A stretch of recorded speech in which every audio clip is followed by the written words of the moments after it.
لله رب العالمين والعاقبة للمتقين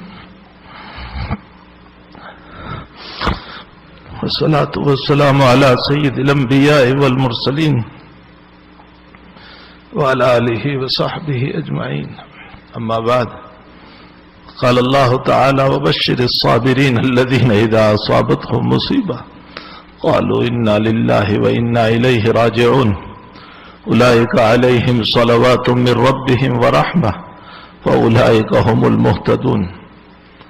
وقال النبي صلى الله عليه وسلم: إن الله تبارك وتعالى يرفع العلم برفع العلماء أو كما قال صلی اللہ علیہ وسلم. رواہ البخاری. بزرگوں، بھائیو، دوستو، عزیزو، میں اس وقت اس سقط میں نہیں ہوں کہ حضرت کی زندگی میں بیان کر سکوں. میں آپ کے کون سے پہلو کو اجاگر کروں؟ آپ کے مصلحانہ انداز کو بیان کروں یا آپ کے محدثانہ انداز کو؟ آپ کے فقیرانہ انداز کو بیان کروں یا آپ کے زاہدانہ انداز کو؟ آپ کے تعلق مع اللہ و تعلق مع رسول کو بیان کروں؟ ان آنکھوں نے اتنے قریب سے جو حضرت کو دیکھا ہے، ایسی شخصیت نظر نہیں آتی جن کا زاہدانہ مزاج ساری زندگی نیچے پتلی سی چادر پر سو کر گزار دی. میں نے کل ہی بل صاحب کو کہا، ساری زندگی غریب رہا اور غریبانہ زندگی گزار کر روانہ ہو گیا.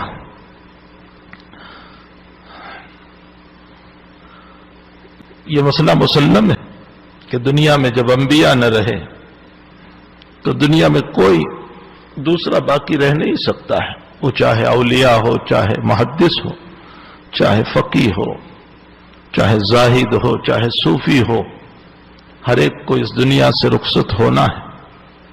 میں خود اپنے دل کو کل سے تسلی دے رہا ہوں کہ میرے والد صاحب کا جب انتقال ہوا تھا اور میں نے فجر کے بعد حضرت کو فون کیا کہ حضرت میرے والد صاحب کا انتقال ہو گیا اور ابھی 10 بجے تدفین ہے، تو حضرت نے جو قریب بیٹھے ہوں گے ان سے کہا کہ بھئی حنیف کے والد صاحب کا انتقال ہوا، 3 مرتبہ قل ہو اللہ پڑھ کے ایصال ثواب کر دو.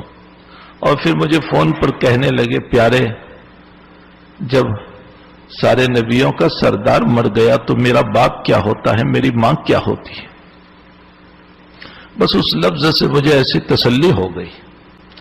تو یہ مسئلہ مسلم ہے کہ جب دنیا میں انبیاء نہ رہے بلکہ انبیاء کے سردار محمد رسول اللہ صلی اللہ علیہ وسلم نہ رہے.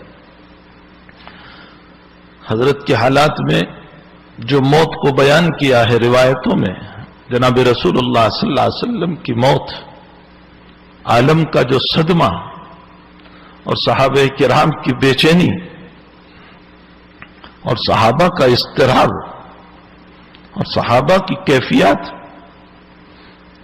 حضرت قریباً 12 دن بیمار رہے. رسول اللہ صلی اللہ علیہ وسلم قریباً 12 دن بیمار رہے اور حضرت کی بیماری کی ابتدا درد سر سے ہوئی تھی.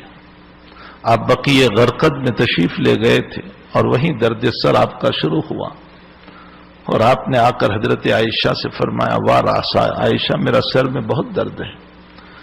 تو حضرت عائشہ نے فرمایا، میرے سر کے درد کو دیکھ کر آپ اپنے سر کے درد کا مجھے کہنے لگے. حضرت عائشہ جب انتقال ہوتا ہے تو کہہ رہی ہے، مجھے کیا معلوم تھا کہ میرے آقا درد سر میں دنیا سے رخصت ہو جائیں گے. دن بدن مرض بڑھتا رہا.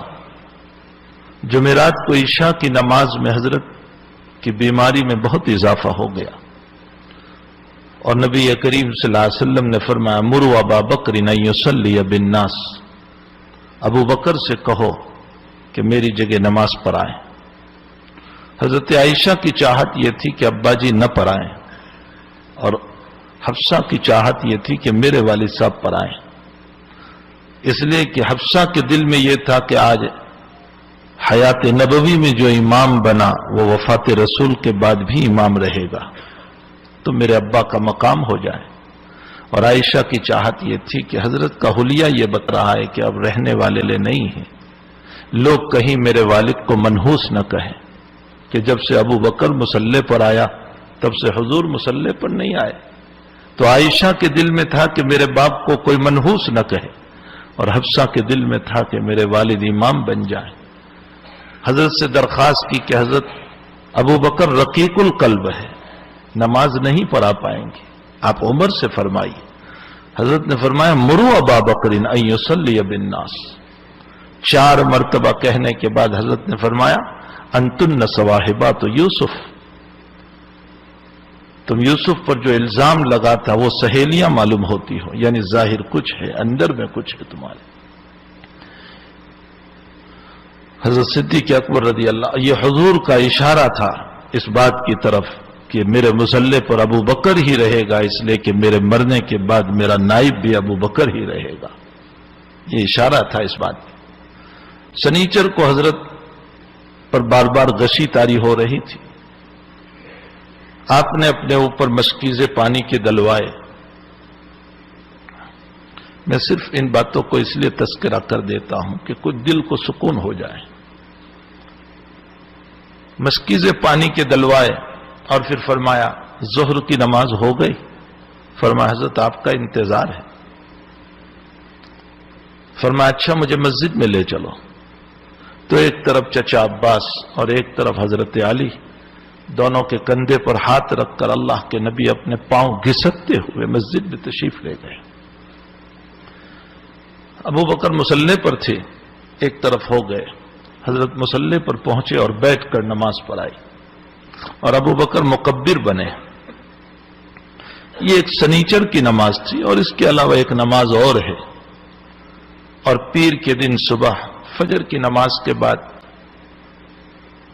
صدیق نماز پڑھا رہے تھے، حضرت میں سکت نہیں تھی، آپ نے اسی حجرہ شریفہ میں جس میں ابھی آرام فرمائے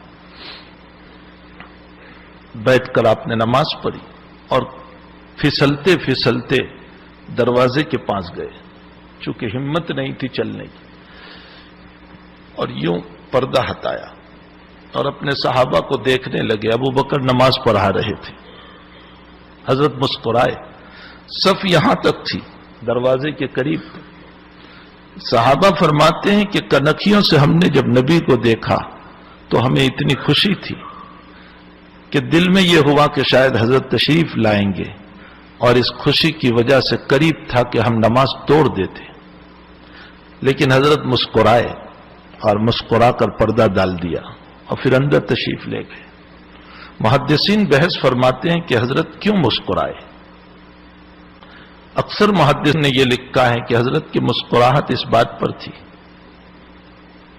کہ اللہ میں جب آیا تھا تو تنہا محمد تھا، آج میری جماعت تیار ہو چکی ہے، اب اگر تو نے مجھ کو اٹھا بھی لیا تو کوئی حرج نہیں۔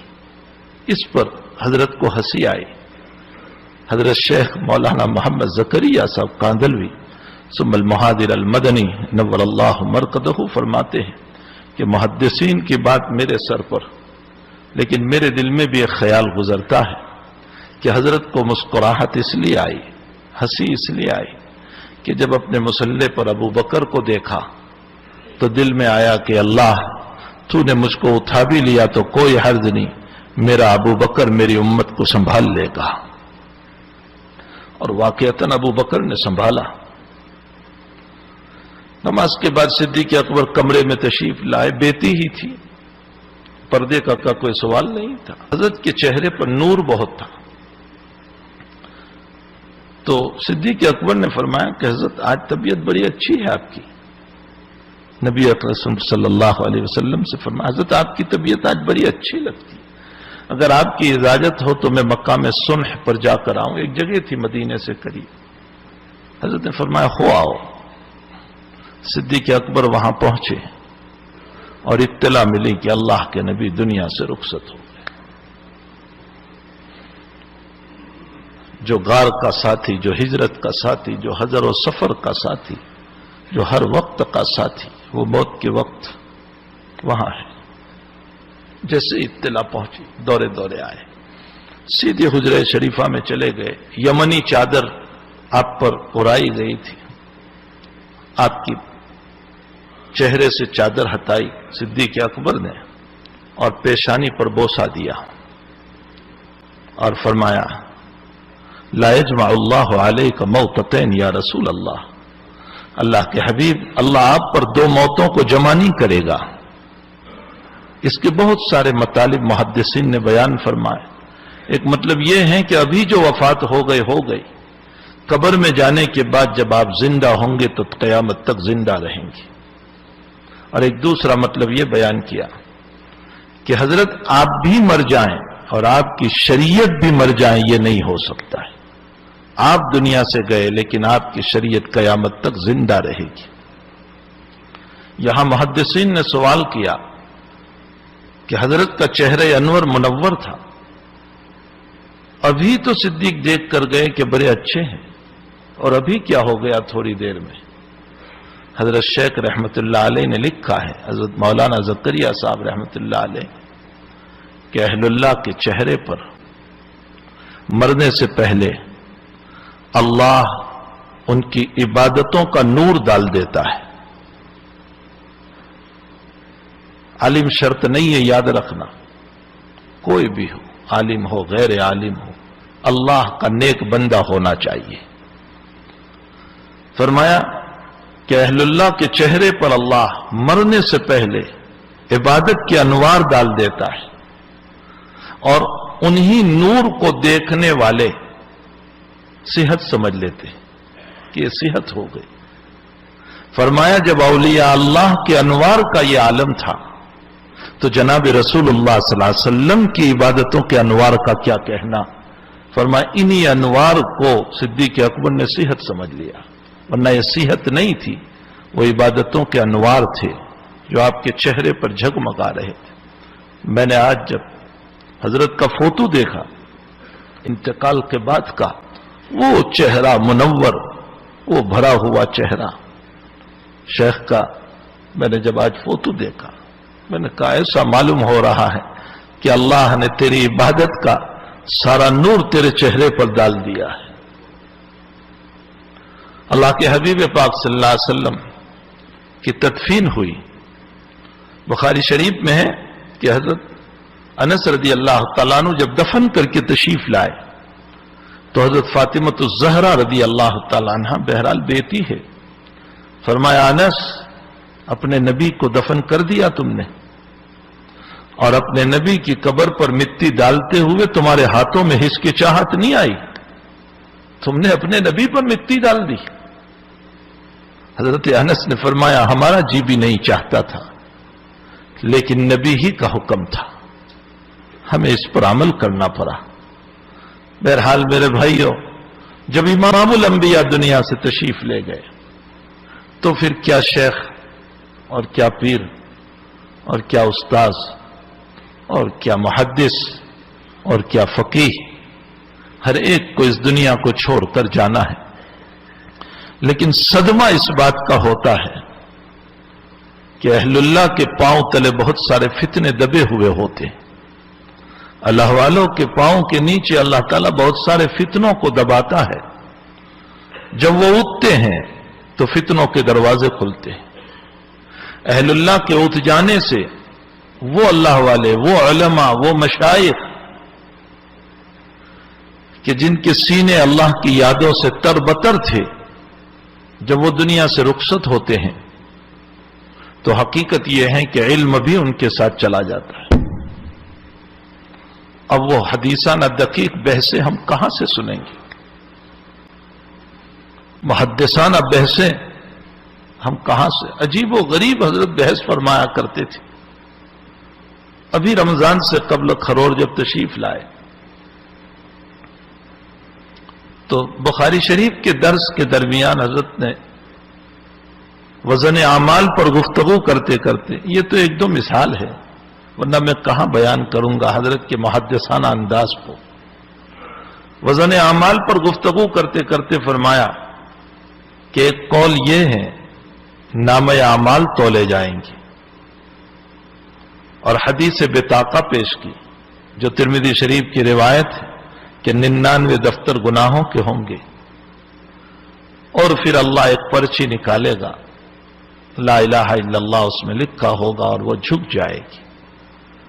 یہ دلیل پیش کرنے کے بعد حضرت نے فرمایا اس پر ایک سوال ہے، اور وہ سوال یہ ہے کہ ایک پرچی کا وزن 99 دفتر کے مقابلے میں کیسے ہو گیا؟ عقل سے بالاتر بات ہے۔ 99 دفتر کا وزن بہت زیادہ، وہ بھی اتنے بڑے بڑے دفتر، تاحد نظر پرچی کی حیثیت کیا؟ اس سوال کو کرنے کے بعد فرمایا حقیقت یہ ہے کہ قیامت میں روح کا وزن ہوگا، جسم کا وزن نہیں ہوگا۔ اسی لیے موتے موتے لیکن ایمان کے نہ ہونے کی وجہ سے جہنم میں جائیں گے۔ اور دبلا پتلا عبداللہ ابن مسعود جس کی پندلی پتلی پتلی تھی اور مسواک توڑنے چڑھے تو لنگی ہٹ گئی، تو پتلی سی پندلیاں دیکھ کر، چونکہ عبداللہ ابن مسعود ناتے قد کے تھے، چھوٹے قد کے تھے اور بہت دبلے پتلے تھے، اور یہ پتلی پتلی پندلیاں نیچے صحابہ نے دیکھا تو ہنسنے لگے۔ فرمایا عبداللہ ابن مسعود کی پندلیاں قیامت کے دن وزن اعمال میں احد پہاڑ سے زیادہ وزنی ہوگی۔ یہ رسول اللہ صلی اللہ علیہ وسلم نے فرمایا لرجل عبداللہ اثقل فی المیزان من احد، یہ الفاظ ہے حضور پاک صلی اللہ علیہ وسلم کی، لرجل عبداللہ اثقل فی المیزان من احد۔ فرمایا قیامت میں روح کا وزن ہوگا، اعمال جسم کا وزن نہیں ہوگا۔ تو اب 99 دفتر میں جو چیز ہے وہ اعمال انسان ہے، انسان کے اعمال ہے، انسان کے گناہ ہے، اور انسان فانی ہے تو اس کے اعمال بھی فانی۔ اور پرچی میں توحید ہوگی، لا الہ الا اللہ، اور توحید اللہ کی صفت ہے۔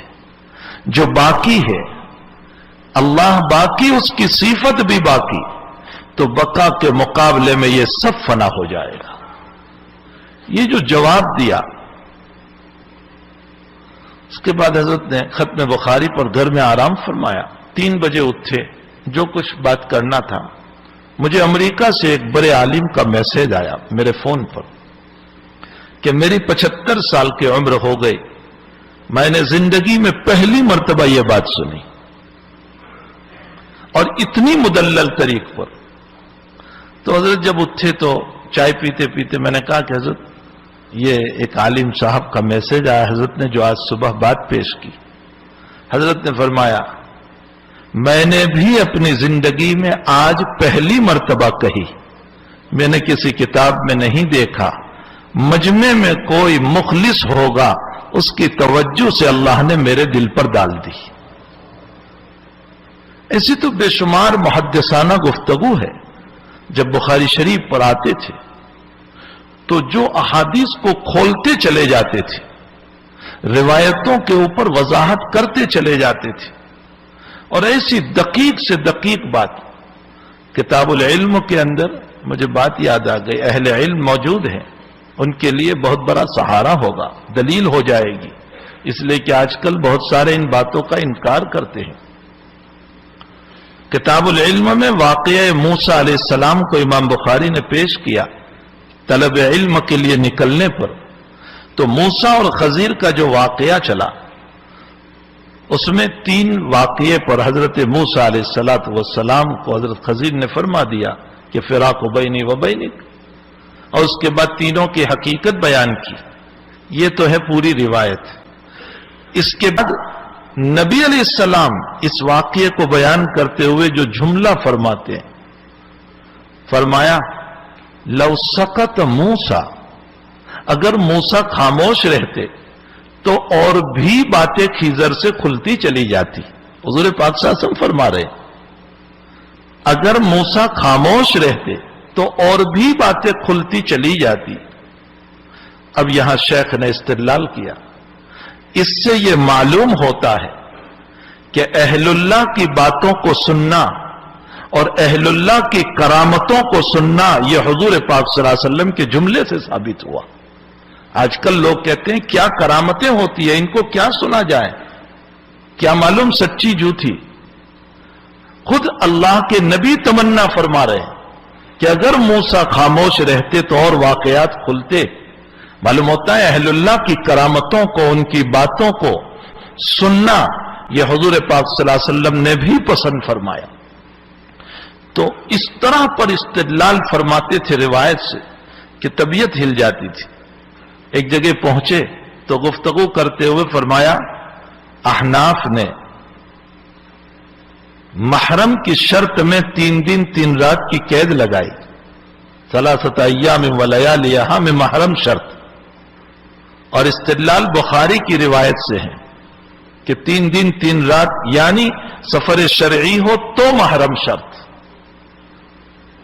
اور امام شافعی رحمت اللہ علیہ نے 1 دن 1 رات 17 میل پر بھی محرم کی شرط لگائی، دونوں باتیں پیش کی۔ اس کے بعد کہنے لگے میں کہتا ہوں یہ روایت 6 طرق سے منقول ہے، 3 ایام و لیالیہا، 3 ایام، یومین و لیلتین، یومین، یومن و لیلتن، یومن، یہ 6 طریق اور 6 کی 6 بخاری میں۔ فرمایا حنفیہ نے 3 ایام کے مفہوم سے استدلال کیا کہ مادون الثلاث بغیر محرم کے سفر کر سکتے ہیں، یعنی 3 دن پر تو محرم شرط، لیکن 3 سے اندر سفر شرعی سے اندر تو بغیر محرم کے سفر کر سکتے ہیں۔ تو مفہوم سے جواز پر استدلال کیا، اور امام شافعی نے 17 میل 1 دن کی مسافت پر بھی منطوق سے عدم جواز پر استدلال کیا، اور منطوق اور مفہوم کا تعارض ہوگا تو منطوق کو ترجیح ہوگی نہ کہ مفہوم کو۔ یہ کہہ کر فرمایا میرے نزدیک امام شافعی کی بات راجح ہے۔ دلائل کے اعتبار سے جب حضرت بیان فرماتے تھے، احادیث مبارکہ کو جب کھولتے تھے، جو کچھ اس عاجز کے پاس 2 لفظ ہے وہ حضرت ہی کا فیض ہے، حضرت ہی کی برکتیں ہیں۔ نہ معلوم ایک مرتبہ مجھے حج میں کہنے لگے حنیف تیرے لیے میں نے ابھی کچھ دعا کی، واللہ عالم کیا دعا کی۔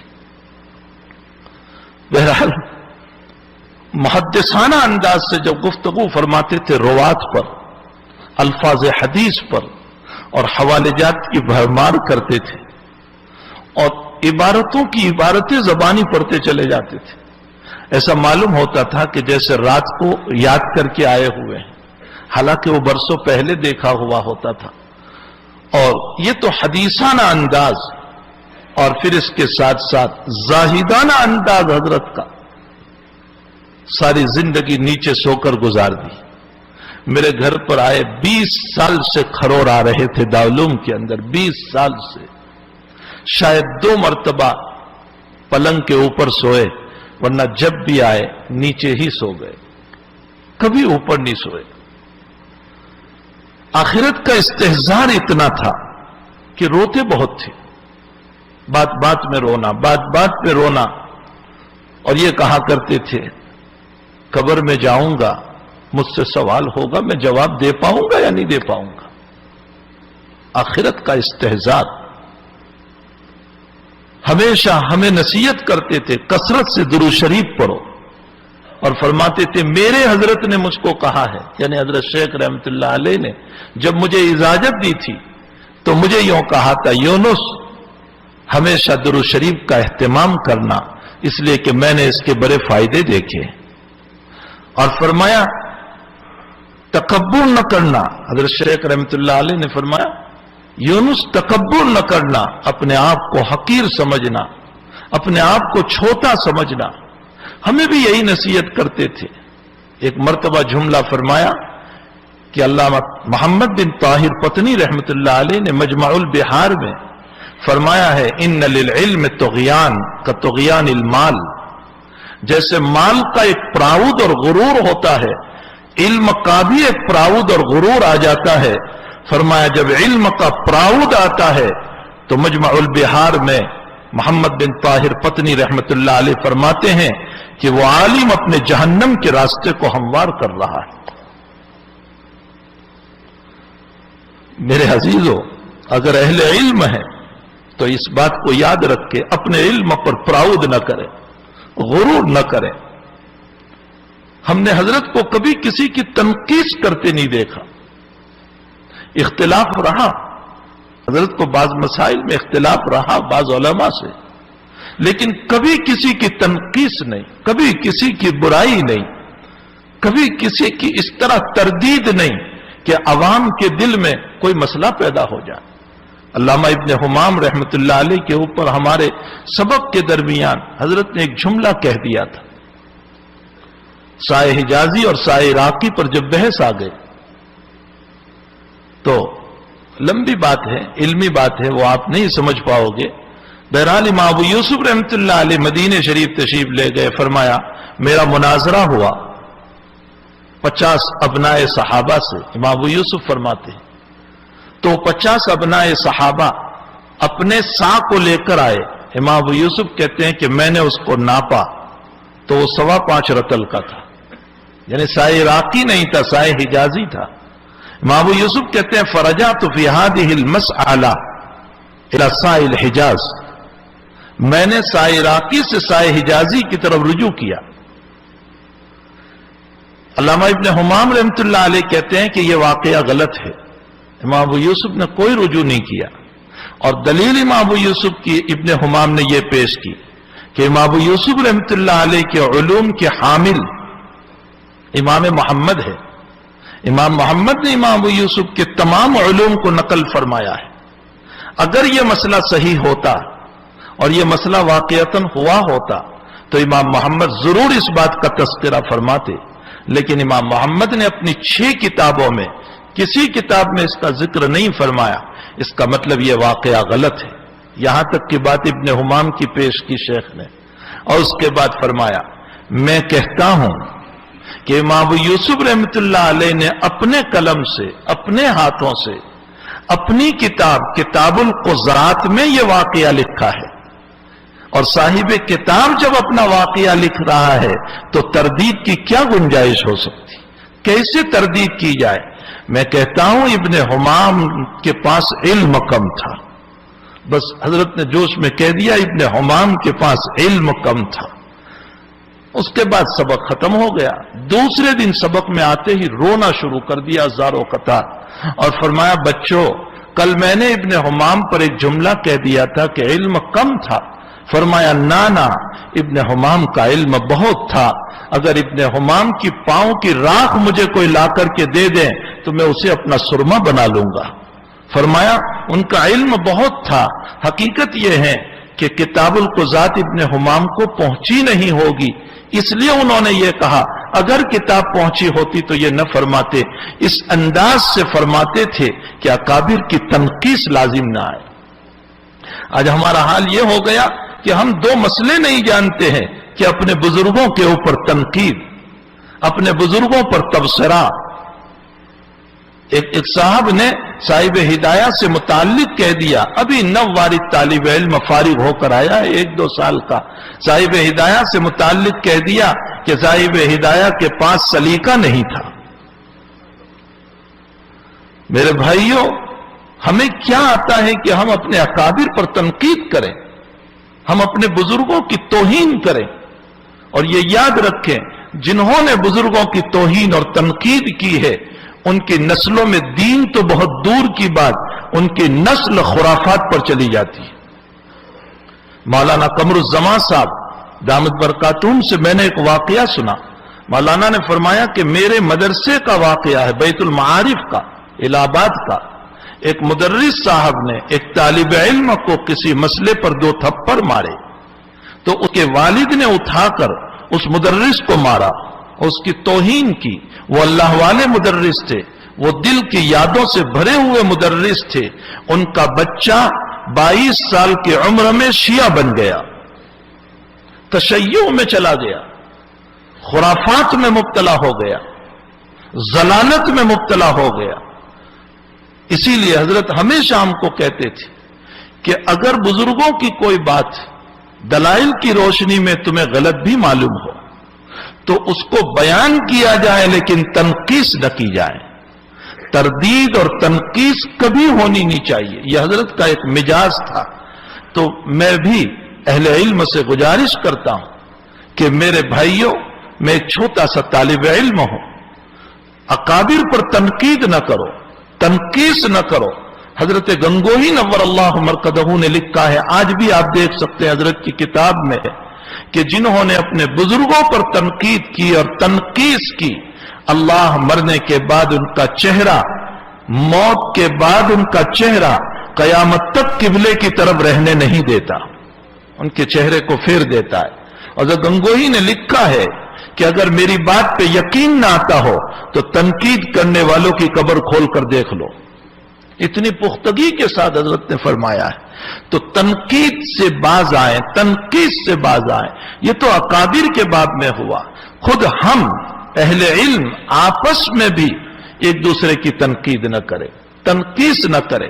ٹھیک ہے، اختلاف رائے ہوتا ہے، اپنے اپنے دلائل ہوتے ہیں، دلائل اپنی جگہ ہیں، مسائل اپنی جگہ ہیں، لیکن کسی کی شان میں گستاخی کرنا، ان کی تنقیس کرنا، ان کی تردید کرنا، اور اس انداز سے کہ سوشل میڈیا پر ان کو ذلیل کرنے کی کوشش کرنا اور ان کی توہین کرنا، یاد رکھو میرے بھائیو، خطرہ ہے اس بات کا کہ مرنے سے پہلے اللہ مجھے ذلیل نہ کر دے. اس سے بہت باز آئے. ٹھیک ہے، مسائل میں اختلاف ہوتا ہے، ہمارے اکابر کے وہاں بھی اختلافات رہے، کہاں اختلاف نہیں تھے. حضرت مفتی شفیع صاحب رحمۃ اللہ علیہ کو اپنے پیر و مرشد حضرت تھانوی سے ایک مسئلے میں بڑا اختلاف تھا. دلائل دونوں طرف سے چلتے رہے. حضرت تھانوی رحمۃ اللہ علیہ نے فرمایا، مولوی شفیع تمہارے اپنے دلائل ہیں، تم اسی پر قائم رہو، میرے اپنے دلائل ہیں، اسی پر قائم رہوں گا، لیکن میرے دل سے تمہاری محبت میں کوئی کمی نہیں ہوگی. الفاظات میں پڑھے، میرے دل سے تمہاری محبت میں کوئی کمی نہیں ہوگی. یہ ہمارے اکابر ہیں، یہ ہمارے بزرگان دین ہیں. حضرت مدنی نور اللہ مرقدہ قحط پڑا یو پی میں، اور صلاۃ استسقاء پڑھنے کا وقت آیا. لوگوں نے حضرت مدنی سے فرمایا حضرت صلاۃ استسقاء پڑھائیں. 1 دن پڑھائی، 2 دن پڑھائی، بارش نہ ہوئی.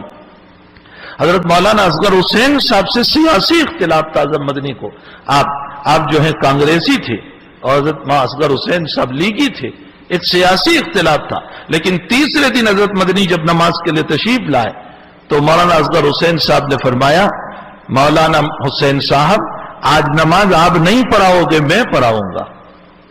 حضرت میاں اصغر حسین صاحب نے نماز پڑھائی، اور نماز پڑھانے کے بعد جب چلے تو شاگردوں نے حضرت میاں اصغر حسین صاحب سے فرمایا، حضرت آپ تو نماز نہیں پڑھاتے تھے، آج کیسے آپ نے پڑھا لی؟ فرمایا 2 دن حضرت نے نماز پڑھائی، بارش نہ ہوئی. آج بھی پڑھاتے، بارش نہ ہوتی، مقدر تھا، ضروری نہیں ہے کہ نماز پڑھے اور بارش ہو جائے. آج بھی بارش نہ ہوتی. لوگ حضرت مولانا کو منحوس کہتے، میں حضرت مدنی کو منحوس کہلوانا نہیں چاہتا تھا، اس لیے میں نے نماز پڑھا دی. اپنے اکابر کی تعظیم، اپنے ہم جنسوں کی تعظیم، اپنے ہم زمان کی تعظیم، یہ ہمارے لیے بہت ضروری ہے. حضرت شیخ کے سامنے ایک اتنا بڑا مسئلہ جو علماء واقف ہوں گے ان کو معلوم ہوگا کہ ایک شیخ پر ایک صاحب نے بہت بڑا اشکال کر دیا تھا، بہت بڑا اشکال، بلکہ ایک ماہانہ پرچے میں شیخ کے خلاف لکھا. وہ صاحب جب گجرات تشریف لائے وہ بھی مرحوم ہو گئے، اللہ کے پیارے ہو گئے، اللہ ان کی قبر کو بھی نور سے منور فرمائے. وہ بھی بہت بڑے عالم تھے. بہرحال وہ جب گجرات تشریف لائے تو میں نے حضرت کو فون کیا کہ حضرت وہ آئے ہوئے ہیں اور ہم ان کے پاس جانا چاہتے ہیں اور ان کے سامنے یہ بات رکھنا چاہتے ہیں کہ حضرت جو انہوں نے یہ کلمات جو آپ کے لیے لکھے ہیں ہم ان سے دلائل مانگنا چاہتے ہیں.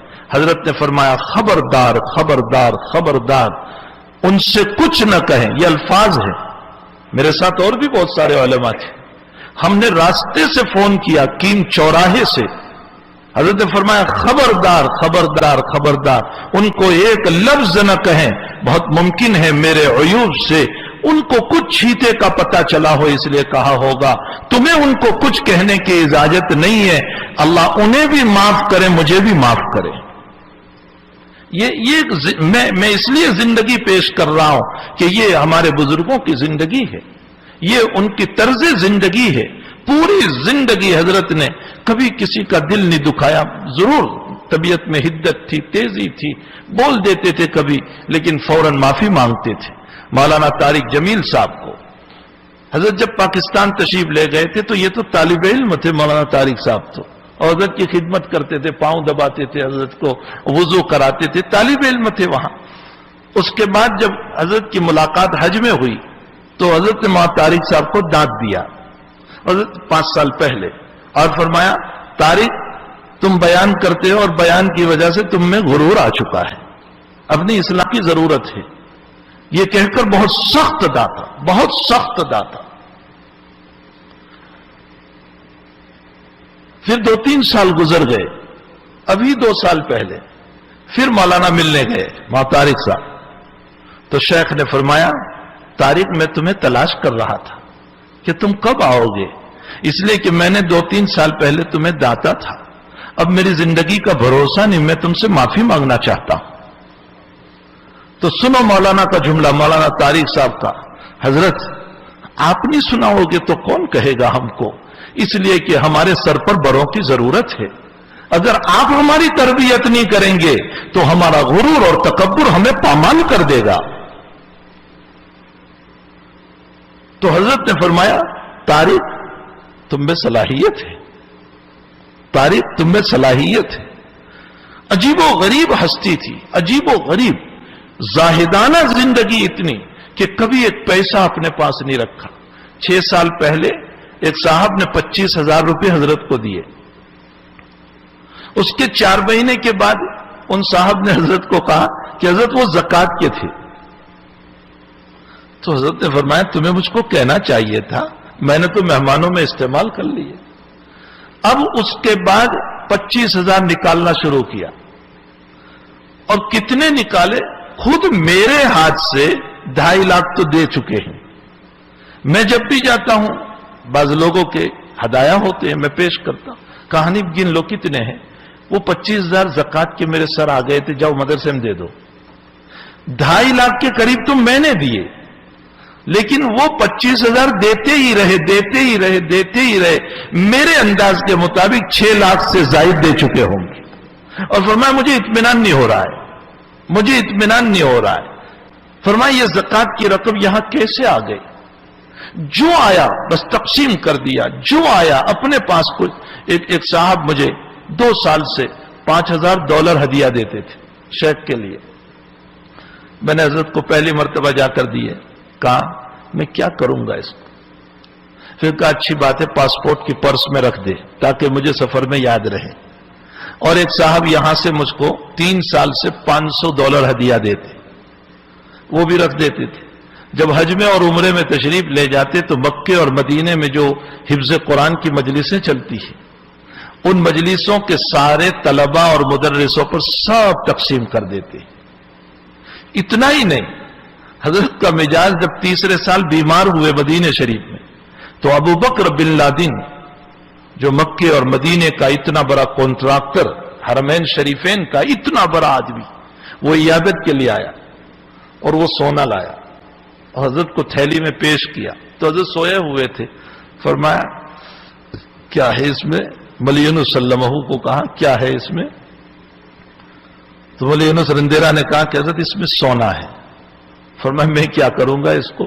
جاؤ مارکیٹ میں بیچ دو اور اس کے پیسے مسجد نبوی میں جو تحفیظ کی کلاسیں چلتی ہے تقسیم کر دو. اپنے پاس کچھ نہیں رکھا، کچھ ایک پیسہ نہیں رکھا. میں آپ کی زندگی کیا بتاؤں. جب ہم گجرات سے واپس چلتے تھے تو جتنا ہدیہ ہوتا تھا 2 لاکھ 2.5 لاکھ، تو کہتے تھے پہلے اس پر زکوٰۃ کتنی آتی ہے وہ نکالو. حالانکہ زکوٰۃ آتی ہی نہیں، ابھی تو ہدیہ آیا ہے. کہتے تھے اس پر زکوٰۃ کتنی آتی ہے وہ نکال. تو مجھ سے زکوٰۃ نکلواتے تھے، کہتے تھے یہ غریب بچوں کو دے دے. اور باقی اب کتنے بچ گئے؟ میں کہتا تھا حضرت اتنے ہیں. تو کہتے تھے اچھا اس میں سے 10,000 جو ہے میرے رمضان کے خرچ رکھ دے اور باقی سارا مظاہر کے دونوں مدرسے میں آدھا آدھا تقسیم کر. 9 لاکھ کا حضرت نے مکان بنایا. صرف مکان بنایا تو پایا ڈالنے گئے، اس کے بعد گئے ہی نہیں. مکان پورا ہو گیا، نگرانی کرنے والے نے آ کر بتایا کہ حضرت مکان پورا ہو گیا. تو حضرت نے ایک وقف نامہ لکھا اور فرمایا میں مظاہر قدیم میں اس کو وقف کرتا ہوں. اور پھر کہنے لگے بھائی تمہاری تو اولادیں ہیں جو تمہارے مرنے کے بعد بھیجے گی، مجھے کون بھیجے گا؟ اس لیے میں اپنی حیاتی میں اپنی اولاد بنا کر جا رہا ہوں تاکہ وہ مجھے مرنے کے بعد ثواب پہنچتا رہے. ایصال ثواب کی روایت کی اذا مات الانسان انقطع عمله الا ثلاث، اس کی طرف اشارہ فرمایا. تو بہرحال میرے بھائیوں زاہدانہ زندگی حضرت کی ایسی تھی کہ اپنے پاس کچھ نہیں رکھا، زمین پر سو کر کے زندگی گزار دی اور کچھ اپنے پاس نہیں، بس جس نے جو دیا پہن لیا کھا لیا، مسئلہ ختم ہو گیا. اور بھوک کا عالم یہ ہے کہ کبھی بھوکے رہے تو 2 دن 3 دن، کبھی کسی کے سامنے بیان بھی نہیں کیا کہ میں بھوکا ہوں یا مجھے کوئی ضرورت ہے. بس اسی طرح کہ آپ کی زاہدانہ زندگی اور مصلحانہ زندگی ایسی تھی، تربیت کی زندگی ایسی تھی کہ ہماری جب تربیت فرماتے تھے. ایک مرتبہ سفر میں مجھے کہنے لگے وہ حدیث تو نے نہیں پڑھی، من نفس عن مؤمن قربتا من قرب الدنیا نفس اللہ عنہ قربتا من قرب الآخرہ. میں جب اس کو سنتا ہوں، فرمایا اللہ کے نبی نے فرمایا کہ جو دنیا کی کسی مومن کی مصیبت کو حل کرے گا اللہ اس کی آخرت کی مصیبت کو حل کریں گے. پھر اس پر مجھے جو جملہ فرمایا وہ مجھے آپ کو سنانا ہے. فرمایا جب دنیا کی مصیبت کسی کی حل کرنے پر اللہ آخرت کی مصیبت حل کرتا ہے تو تم دنیا میں کسی کی دین کی مصیبت کو حل کرو گے تو اللہ آخرت میں کتنی مصیبت حل کرے گا. دین کی مصیبت کیا ہے؟ بچہ غلط راستے پر چل رہا ہے، اس کی تربیت کر دی، کسی کا ایمان بنا دیا، کسی کے دل میں اللہ کا شوق پیدا کر دیا، کسی کے دل میں نبی کی عظمت پیدا کر دی. کسی کا بچہ غلط لائن پر تھا، آپ نے سمجھا بجھا کر اپنے سے قریب کیا اور اس کو دین کے راستے پر ڈال دیا. یہ جب دنیا کی مصیبت حل کرنے پر اللہ یہ دیتا ہے تو کسی کی دین کی مصیبت کے حل کرنے پر حق تعالی شانو ہماری آخرت کے کتنے مصائب کو حل فرمائیں گے. ایسی مصلحانہ تربیت فرماتے تھے، ایسے بہترین انداز میں تربیت. لوگ کہتے تھے حضرت سخت ہے، میں کہتا ہوں حضرت سے زیادہ شفیق کوئی نہیں تھا.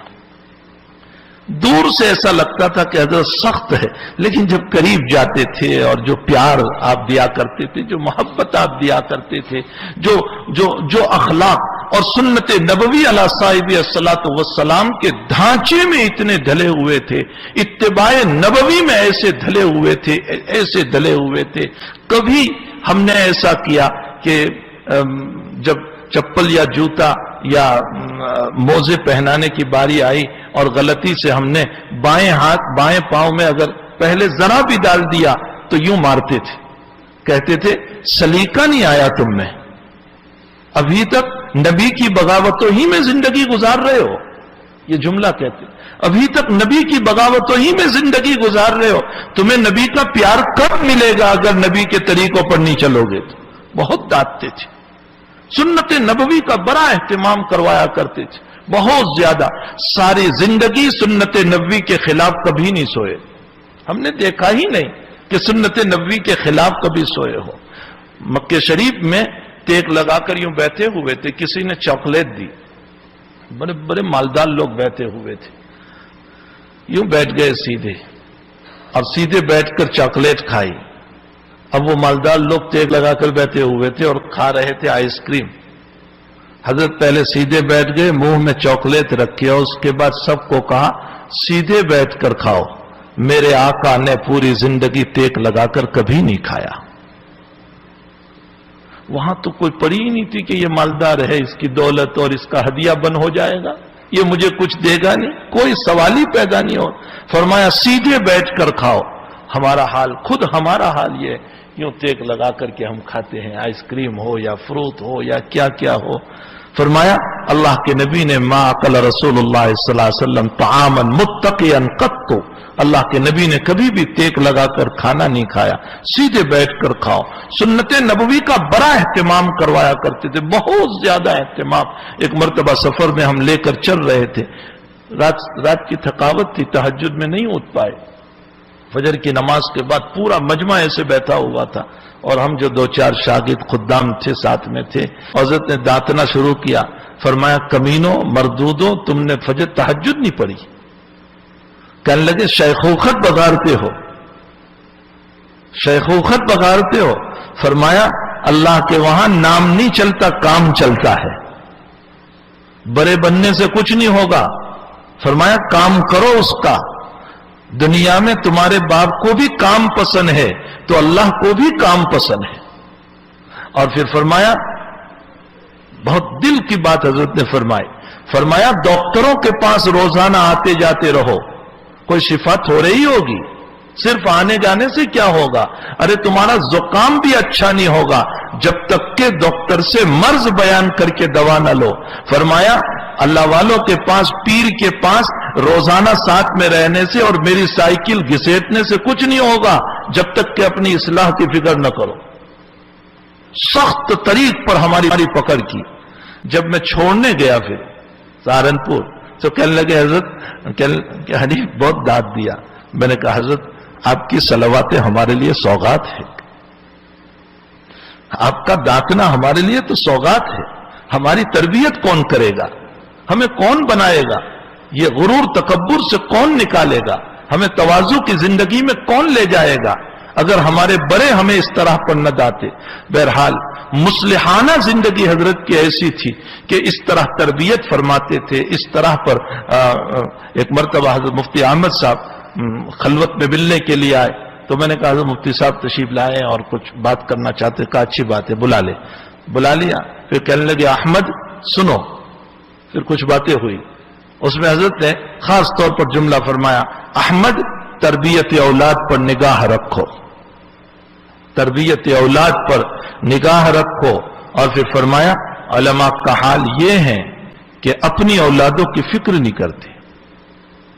تربیت اولاد پر نگاہ رکھو.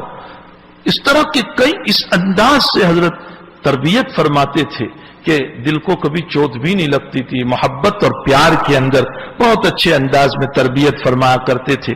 تو حضرت کی مصلحانہ زندگی، فقیرانہ زندگی، زاہدانہ زندگی، محدثانہ زندگی، فقیحانہ زندگی، یہ کتنے پہلو ہے. یہ تو میں نے صرف نمونے پیش کیے ہیں، ورنہ حضرت کی زندگی ایک عظیم الشان زندگی تھی، ایک پاکیزہ زندگی تھی. اس سے بڑھ کر میں آپ کو کیا بتاؤں کہ بلوغ سے لے کر آج وفات تک اجنبی عورت کا منہ، اجنبی عورت تو درکنار، 10 سال سے بڑی بچی کا منہ بھی نہیں دیکھا. بلوغ سے لے کر آج تک 6 سال کی بچی کو بھی جب لے جاتے تھے تو حضرت کہتے تھے ان کو ہٹا لو، ان کو سامنے سے ہٹاؤ، میرے سامنے ایسے بچیاں نہ لایا کرو.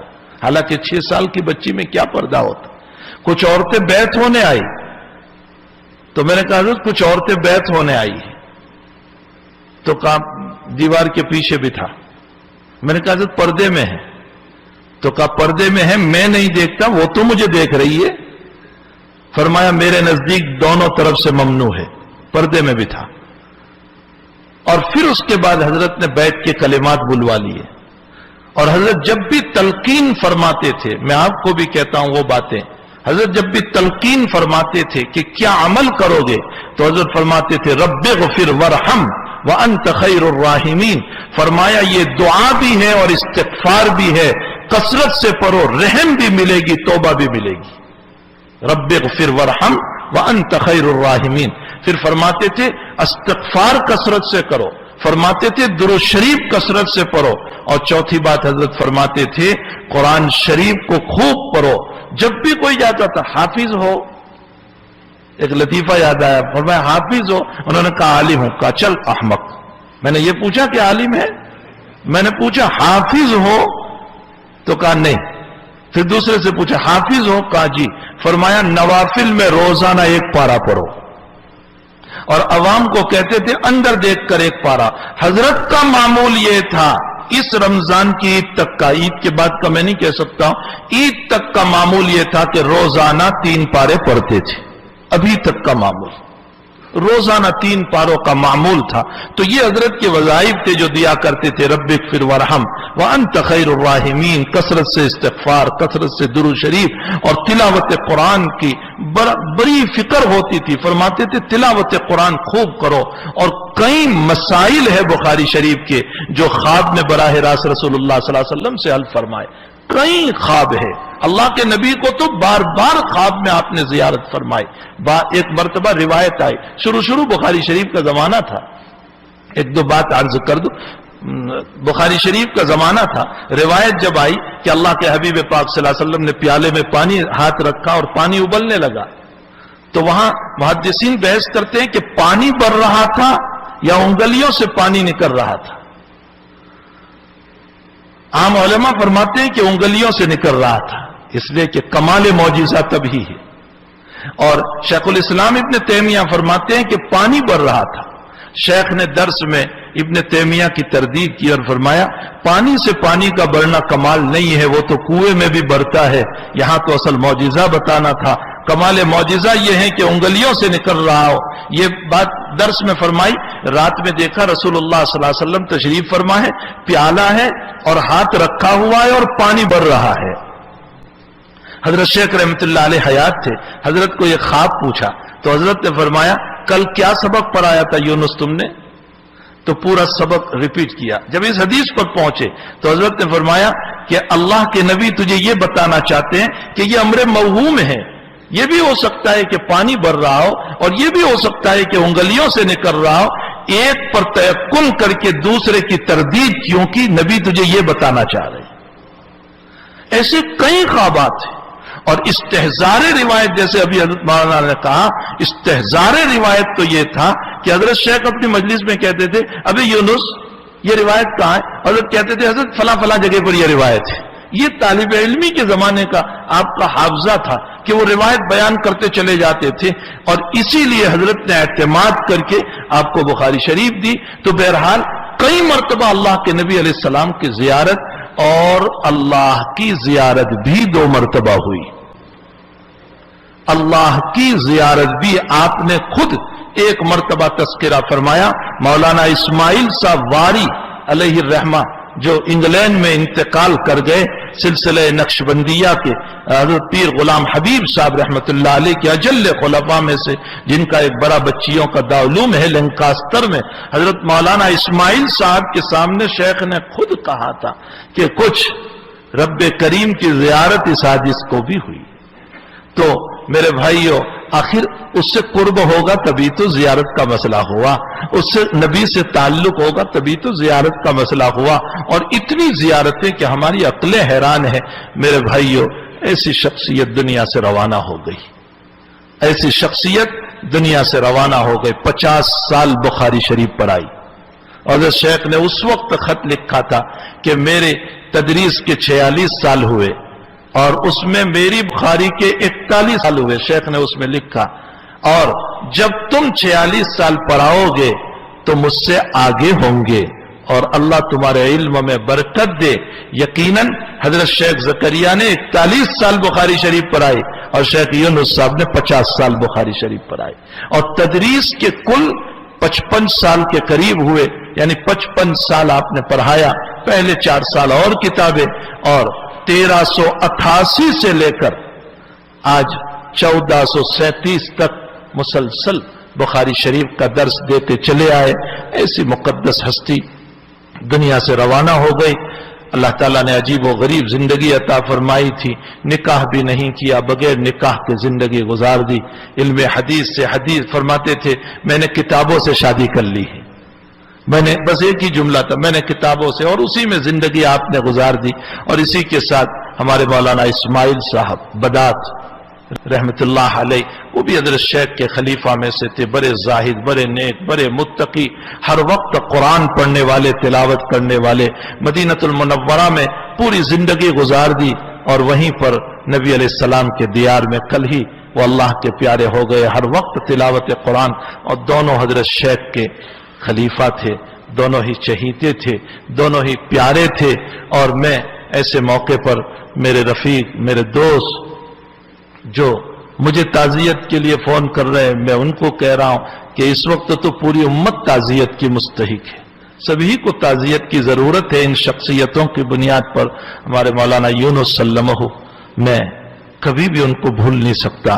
میرے حضرت کی بہت خدمت کی انہوں نے، بہت خدمت کی حضر و سفر کے اندر، مدینے اور مکے کے اندر ایسی خدمت کی ہے، ایسی بے لوث خدمت کی ہے، اپنی دولت لٹا دی، اپنے جان مال کو لٹا دیا، اور ویل چیئر لے کر ابھی تیسرے سال کا حال یہ کہ عرفات سے چلی بس اور رات 2:30 بجے تک صرف آدھا کلومیٹر چل کر بس رک گئی، اور رات 2:30 بجے عرفات سے لے کر مزدلفہ تک 10-12 کلومیٹر ویل چیئر کو گھسٹتے ہوئے تشریف لائے۔ کوئی معمولی بات نہیں ہے۔ وہاں کے حالات جو سامنے ہیں، راستے میں لوگ سوئے ہوئے ہیں اور ویل چیئر کا گھسیٹنا، اور پھر انہی حالات کے اندر حضرت کو عمرہ کرانا اور طواف کرانا اور سعی کرانا اور جمرات پہ لے جانا، بہت عجیب و غریب اس اللہ کے بندے نے خدمت کی ہے۔ اللہ ان کو بھی جزائے خیر عطا فرمائے، اور حضرت کے جتنے مجازین ہیں، جتنے خلفاء ہیں، جتنے شاگردان ہیں، جتنے مریدین ہیں، بہت زیادہ، ایک بہت بڑا حلقہ ہے حضرت کا، بہت بڑا حلقہ ہے، جن کو حضرت روتا ہوا چھوڑ کر اس دنیا سے تشریف لے گئے۔ حضرت مولانا عبد الرحیم صاحب ہمارے مطالعہ علیہ الرحمہ، جو ہمارے حضرت مولانا محمد یوسف صاحب دامت برکاتہم العالیہ کے بڑے بھائی، چپاتا میں جب دارالعلوم قائم کیا تھا تو بڑی مزے کی بات، حضرت عبد الرحیم صاحب کو انتہائی مجھ سے قلبی تعلق تھا، تو میں سہارنپور تھا، تو مجھے کہا کہ شیخ سے کہو کہ تمہیں چپاتا آنا ہے۔ تو میں نے شیخ سے کہا، شیخ کہنے لگے کہ تو دعوت دے رہا ہے، اصل تو ان کو دعوت دینا چاہیے۔ تو میں نے باہر نکل کر حضرت عبد الرحیم صاحب کو فون کیا، تو کہا میرا بیٹا عبد الرشید تو دعوت دے گیا ہے۔ تو میں نے کہا حضرت مولوی عبد الرشید دعوت دے گئے؟ کہنے لگے بیٹا بیٹا ہوتا ہے، باپ کی موجودگی میں بیٹے کا اعتبار نہیں ہوتا ہے۔ پھر مجھے کہنے لگے کہ جب باپ موجود ہے تو بیٹا میراث سے محروم ہوتا ہے۔ تو میں نے پھر حضرت عبد الرحیم صاحب کو فون کیا، تو کہا کہ وہ دونوں ساتھی تھے، ایک پیر کے دونوں مجاز تھے۔ مجھے کہنے لگے کہ مجھے گجراتی میں کہا کہ کہہ دے کہ تم کو چپاتا نہیں آنا ہے، مجھے کوئی ضرورت نہیں۔ میں نے کہا حضرت آپ کہہ سکتے ہیں، میں تھوڑی کہہ سکتا ہوں، میرے تو استاد ہے، پیر ہے، شیخ ہے۔ میں نے کہا آپ دعوت دے دیجئے 2 کلمات۔ پھر کہا اچھا فون دے۔ تو حضرت عبد الرحیم صاحب نے کہا کہ آپ کو چپاتا آنا ہے، تو کہا اب ہوئی دعوت۔ اس کے بعد تو دونوں بزرگ فون پر بہت زیادہ مذاق کرتے رہے، اور بہت زیادہ 15-20 منٹ تک گفتگو کرتے رہے، حضرت شیخ کی یادیں کرتے رہے، اور بہت ساری باتیں۔ بہرحال اولئک آبائی فجئنی بمثلہم، یہ ہمارے بڑے تھے جو دنیا سے رخصت ہوتے جا رہے ہیں۔ فتنوں کے دروازے کھلتے چلے جا رہے ہیں، ان بزرگوں کی دعاؤں سے فتنوں سے ہم بچتے ہیں۔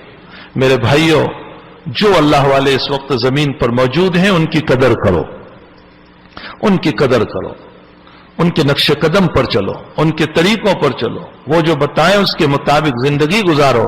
ان کی زندگیوں میں اللہ کا نبی ہوتا ہے، اللہ کی باتیں ہوا کرتی ہے۔ اللہ جل شانہ ہم تمام کو اپنے بزرگوں کی قدر کرنے کی توفیق عطا فرمائے، اور حضرت کی، حضرت مولانا اسماعیل صاحب کی، اور ابھی ایک تذکرہ ہوا ہادی سکندر صاحب، بہت عجیب و غریب شخصیت تھی، تابلارو میں کل ان کا بھی انتقال ہو گیا۔ قوم کے ہمدرد، قوم کے خیر خواہ، پاکستان میں کئی علماء کا انتقال ہوا ہے۔ اللہ سبھی کی قبروں کو نور سے منور فرمائے، سب کے درجات کو بلند فرمائے۔ میں نے بطور نمونہ کے 2-4 باتیں کہی ہے، ورنہ شیخ کی زندگی ایک بہت بڑی ہے جس سے ہمیں بہت کچھ رہنمائی ملتی ہے۔ حق تعالی جل شانہ ہمیں اپنے اکابر کی زندگی پر عمل کرتے ہوئے حضور پاک صلی اللہ علیہ وسلم کی سنتوں پر پہنچنے کی توفیق عطا فرمائے۔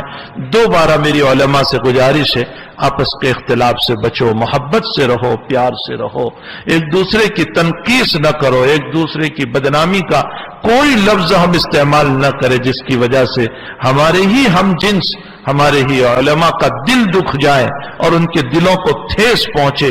اختلاف ہوتا ہے، آپس میں خود مل لو، آپس میں مل کر مسئلے کو حل کرو، کبھی تکبرانہ کلمے نہ بولو، برائیوں کی باتیں نہ کرو، بہت شان ہم اپنی نہ بتائیں۔ میرے بھائیوں، ہماری کیا شان ہو سکتی ہے؟ کل کو قبر میں جانا ہے، اللہ کے سامنے ہم سب کو حاضر ہونا ہے. تکبرانہ کلمات سے باز آئے, ہمارے بزرگوں کے نقش قدم پر چلے. اللہ ہم سب کو عمل کی توفیق عطا فرمائے. وصلی اللہ علی النبی الکریم. درود شریف پڑھ لے. اللہ صلی وسلم دائما ابدا علی حبیبک خیر الخلق کلہم. الحمد للہ رب العالمین والعاقبۃ للمتقین والصلاۃ والسلام علی سید الانبیاء والمرسلین وعلی آلہ وصحبہ اجمعین. اللهم اغفر لحينا وميتنا وشاهدنا وغائبنا وصغيرنا وكبيرنا وذكرنا وانثانا. اللهم